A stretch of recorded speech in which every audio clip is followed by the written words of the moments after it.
उत्पादक शेतकरी मित्रांनो, नमस्कार. जनावरांचे जंत निर्मूलन का केलं पाहिजे हेच आज आपण पाहणार आहोत. जंत निर्मूलन केल्यानं गायींचं आणि वासरांचं आरोग्य सुधारतं, तसेच त्यांच्या उत्पादन क्षमतेमध्ये वाढ होते. त्यामुळे दर 3 महिन्याला आपण आपल्या गोठ्यातील जनावरांना जंताचं औषध हे दिलंच पाहिजे. जनावरांच्या शरीरामध्ये चाऱ्याद्वारे, मातीमार्फत, पाण्यामधून अशा वेगवेगळ्या मार्गाने जंत प्रवेश करत असतात.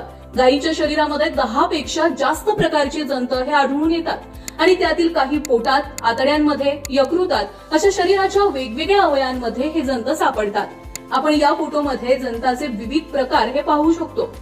गोल कृमी, चपटे कृमी, फ्लुक्स हे जंताचे विविध प्रकार आहेत. जंत झाल्यामुळे होणारे नुकसान काय आहे ते एकदा पाहूयात.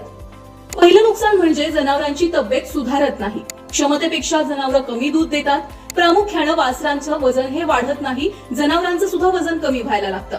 वेळेवर माझावर न येणे, जनावरांमध्ये जुलाब होणे किंवा अपचन होणे या सुद्धा समस्या होतात. चारा कमी खाणं, तसेच त्वचा निस्तेज होणं, दुधाची गुणवत्ता कमी होणं, रोगप्रतिकारक शक्ती कमी होणं, त्यामुळे सतत जनावरं आजारी पडतात. जर जंतामुळे एवढं नुकसान होत असेल तर दूध उत्पादक शेतकरी बांधवांनो, आपण योग्य प्रकारे जंताचं औषध हे दिलंच पाहिजे.